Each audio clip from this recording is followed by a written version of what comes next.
I didn't know what energy healing even was or that it was possible. And I decided to try it. And in 5 minutes, it just completely woke me up. We have a magnetic pull, which then can attract the solution, right? In whatever form that is. And she was in a lot of pain. She was overweight. She obviously had a lot of insecurities.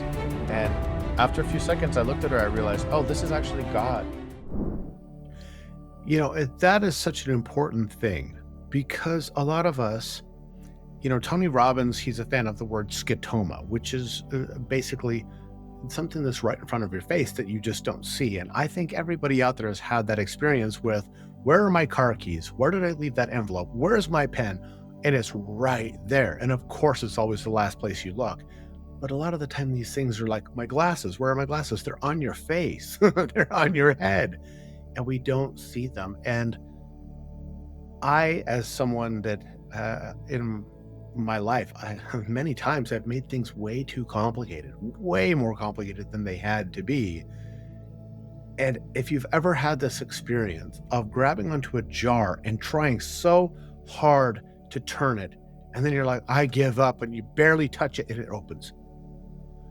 Sometimes, but it does take a very special mind to be able to determine, okay, and intuitively know this is the easy path. This is pressing the easy button. And that's something that you really excel at, Daniel. I can make things very complicated sometimes. Making them the easier way has not, up until this point, been my strongest suit. So I have much respect for anybody that could say, well, yeah, simple, right? Like that. I thrive on people like you because you help make my life like, there's a lot of does that can happen in my life because I'm like, oh, wow, I was trying to do calculus and it was really just 1 + 3 = 4. Oh, there's the answer. And Dreamporting really touches especially on manifesting new realities for people and helping them manifest new realities. So how do you really consciously, how do you guide people to create their ideal lives? What is that like for you on your side? Mm-mm. Well, the first step is getting them to a place where they're connected with their soul, because the best way to create your ideal life is to channel it by connecting with your soul and listening, right? Because it's guiding you. And what happens is we all have this beautiful soul, but we also have these layers of fear and doubt and these things that filter the messages from our soul coming into us. And then it gets translated where we might actually, our soul is guiding us maybe to not connect with someone. But because of the scarcity or fear, it's like, oh, maybe this is all I can get. And once we clear enough of those imprints, it doesn't have to be perfect, we get that GPS back where we're just moving through life and we can listen to the signals of our body, and we're healthy and we're happy, and miracles just are in every corner. And some of us have felt that temporarily, and it's about really stabilizing that. And that's what Dreamporting is all about. It's about allowing you to really gamify and simplify the connection with your soul so that you can be the creator again instead of the victim, to be the architect and really allow yourself to fully express your gifts, which allows so much value, that so much value comes back in all the time, and you're just being yourself and miracles are happening and unfolding. I love that so much. And, for years and years, I work with a lot of neuroscientists and I work in the realm of the brain a lot. I love it. It's just fascinating to me. And when it comes to learning, when you talked about making it fun, when you gamify and you simplify stuff, this is an interesting article that I read. It was saying that the average human adult takes around 200 repetitions to learn a new skill, unless it's done in a state of play, in which case then it can be as few as 10 to 20. So when it comes down to efficiency, getting things done with more is less, right? Doing things with that gamified, the simple, fun approach that you bring, that helps people make these breakthroughs even faster. And, when you mentioned listening and paying attention and really listening to ourselves, trust is important. Trust is absolutely important. But so many people, like you said, they have this fear. So for you, what role does trust play in the personal and the spiritual transformation. And, not just what role does it play, but more importantly, how can people strengthen that trust in themselves and in their lives? I love this question. Well, you can see if you're, a car, trust is the road that is built upon you so that you're driving and you can go faster, slower, and it's just the road just takes you where you want to go.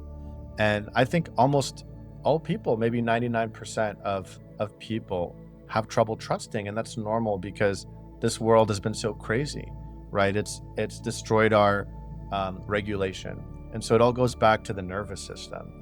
And, we used to live in communities, and there's still some tribes who really go deep into the jungle, where children and babies, they don't cry because the parents, the tribe, they know before the child does if it's hungry or thirsty or needs something, and they're connected telepathically. And this is not a superpower. This is actually just a basic foundation of how we're meant to interact if we're regulated. But what happens is, with all the crazy stuff on TV and the toxins and the state of the world, most families have lost their ability to stay regulated and filter out all that negative energy for the child. And the child picks it up very early and never learns how to fully regulate and feel safe. And then it loses the ability to fully trust. And then the mind becomes overactive.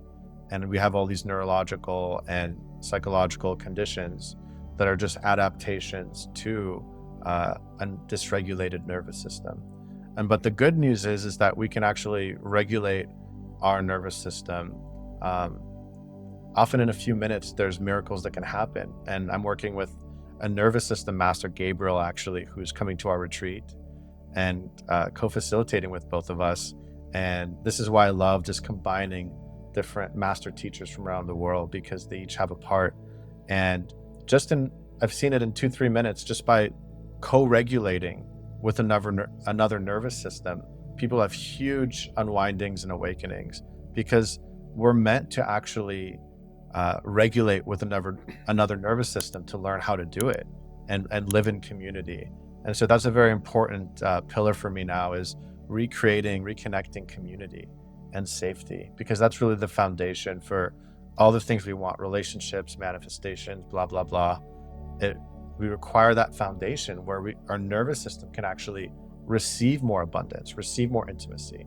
And we do all this therapy in the mind and we understand it, but our nervous system often is still pushing away, because when we were 3, 5, whatever, it wasn't fully safe, right? And so one of our parents maybe judged us or didn't allow a part of us to exist or express. And so we had to push away to feel safer, to stop feeling so much emotion. And now we realize, okay, it's time for us to let go of that and relax. And so that's the way we can really trust again, is by finding and relaxing the armor that we've built to protect ourselves. Like the cocoon, it saved us back then, but now we have wings. We're a butterfly. We're ready to let go and fly.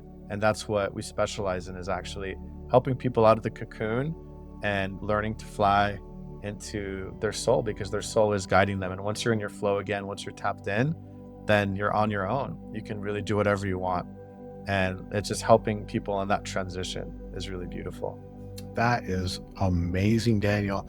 So when you were talking about connecting with another person's nervous system, that really struck me, because one of the other people that I've had on this show, she's one of the top Tantra experts in the world, and she was explaining it's not about sex, it's about connection, your nervous system interaction with that other person, to actually find a real deep connection that goes beyond the physical body.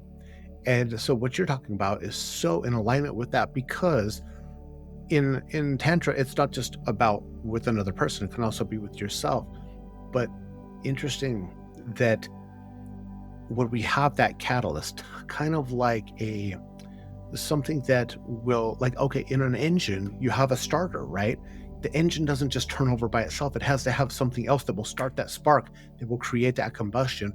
And to have that connection is a wonderful thing. But here, when it comes down to it, in the end, we need to be able to have their engine run on itself. We can't be dependent on just having that starter always start us all the time, right? So in your experience, what's the biggest block that people face when they're trying to start their engine or unlock their highest potential? Mm. The biggest block when they're starting to unlock their highest potential, start their engine. Well, I think it's a different flavor for everyone, but what it is that's the same is it's a protector mechanism, because we have to protect ourselves and when we're in a crazy environment, right? And hundreds of years ago in our tribes and communities, we didn't have to do that because we're just children, we're babies, right? But now the 1-year-old, the 3-year-old, the 5-year-old have to find ways to block and protect all these different things because of our culture, which is saying you have to do stuff you don't want to do. You can't show emotion in the classroom, and you have to, all these crazy things that are opposite where we've been programmed. And so now we have a child that built up all this armor the best it could, but that's using most of our brain and our processing, which we can use to unlock our genius and make movies and do miracles. And so it's different for each of us in a way, but it's really just that armor that we built up. This armor, it protected us in some ways when we were a child or teenager, but now it's just bogging us down, blocking us from all the things we're trying so hard. It's like the brakes on the car. And so restarting the engine, right, and really allowing ourselves to fly, is to just surrender and really learn how to let go of the armor. And that's it. And it requires fully being present, feeling, being guided. And because it can be so complicated with all these layers, and it can bring up so much intense emotion and compensation mechanisms, and the nervous system is trying to hold on because it feels like it needs that to survive, right? And that's why we're doing this retreat, for example, and we have this school, is because this is really the foundation that we all get to be supported with, right? And trust. It's like a video game, right? And that's what I've done for so many thousands of people now, that's why it's so easy, like the Rubik's Cube, is because I can see and feel the layers, even if someone's not sharing them with me, and know when someone's really let go of one and how to navigate. And sometimes it's like changing gears, right? It's like slowing someone down or having them feel more, or having them focus here instead, or shifting the perspective. And then all of a sudden in a few minutes, they're through the maze and a door is opened again and a part of their soul is reconnected. And it's so beautiful to experience. And so that's really the simple answer, is about guiding your soul back through the armor, back into your heart, and reconnecting with who you really are, so that you're not fighting life again. You realize the war is over. We don't need the armor.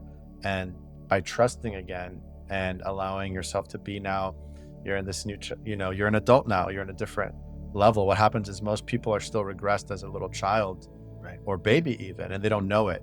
Or sometimes it's when they get triggered with the relationship, or sometimes they're just there, they're just stuck there.